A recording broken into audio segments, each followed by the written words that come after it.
All right, here we are, last part of the brassica plot no-till with the soil builder before hunting season. Um, it's Labor Day weekend, it's Friday. I came up to overseed the plot with rye, and looking at the plants, it looks like it could use a little bit more nitrogen. So with rain in the forecast for tonight, I added more nitrogen. That happens with sandy soil. You actually should divide up your nitrogen instead of putting it down all at one time, because it leaches through the ground.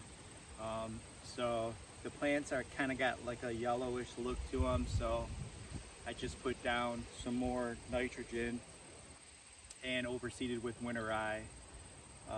They look good. Mother Nature's been helping with the rain. My clover plot is doing fantastic and keeping the pressure off of the brassicas. And I'm gonna turn the camera around and show you what's going on in the plot. And it just diversity, you know, it's good for soil health. And I do stuff in this plot to grow in the spring, next spring, but also attract deer. The main part is to attract deer now. And the brassicas, the peas, and the annual clovers, those will all be a big draw in the winter rye this coming fall. I'm already getting a lot of pictures, and you can look around and see the plants are already starting to get nipped on.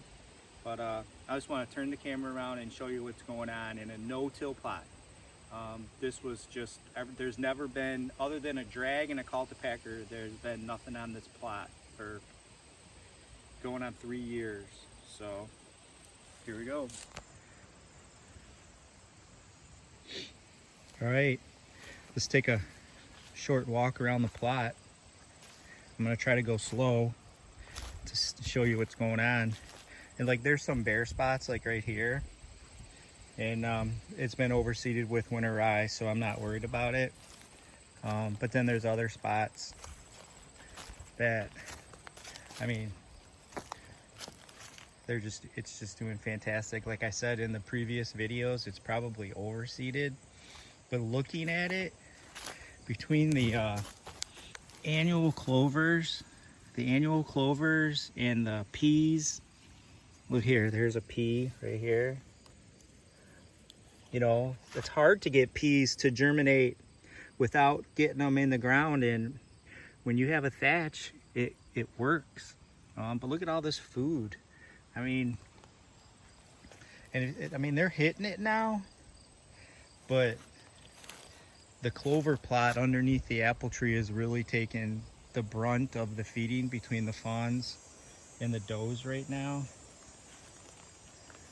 My screen just absolutely jumped in the last couple weeks.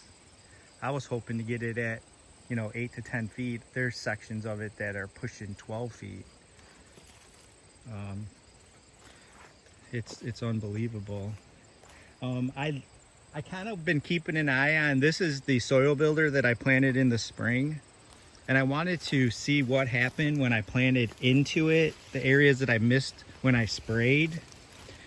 So this area right here would be an area that if I left the soil builder alone and then planted my brassicas into the soil builder without terminating it, and if you look in there, there's just weeds in there that I never terminated when I sprayed, and there's no brassicas growing. All the brassicas are where they're getting sun, but if you look inside, there's nothing. So you have to terminate, and that's good. I wanted to know that. You have to terminate your soil builder to get the sun to the brassicas and your clover and whatever else. But I mean, like I said, you can plant clovers with brassicas. Everyone says you can. And this is the first time that I did.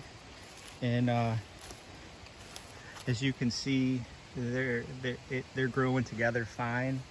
And now that these brassicas and clover have got a head start, I overseeded with winter rye. And I'm sure by the time deer season comes around, this is gonna just be all green. The rye is gonna come up and it's just gonna be a lot of food here. I hope I'm not moving the camera too fast.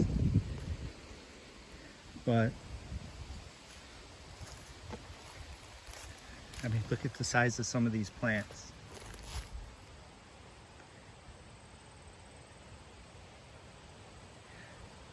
Like Ty Miller says, if you have quality seed and you get rain and you have thatch, you can get it to grow. And I have quality seed because I use Northwoods, confident in their seed that it's quality seed and I'm not getting garbage. But I'm sure that you could do this with any quality seed.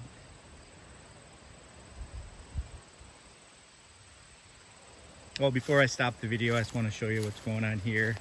Tomorrow, I'm up here with my wife and I'm trying to not spend too much time in the woods, still earning brownie points. But tomorrow morning, I'm gonna sneak out here. But this is a vine that actually was able to hang in my crabapple tree. I don't know if you can see it, but in the crabapple tree's got a ton of crab apples on it.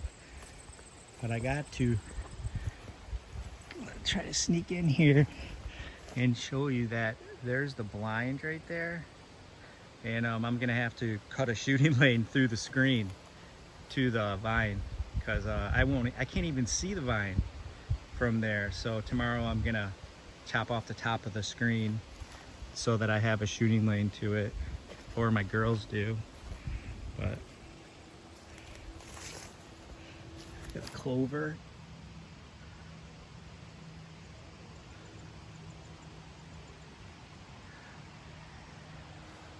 The tillage radishes. A lot of food here in a small plot. Like I said, this plot with the screen, this plot, and that screen's probably 12 yards, but this plot's only 0.2 of an acre. So, but there's a lot of food here. But anyways, this will be the last part. It works. Just use quality seed. Try to do your timing right with rain. And then if all else fails, overseed it with rye and you'll have something. Good luck this season.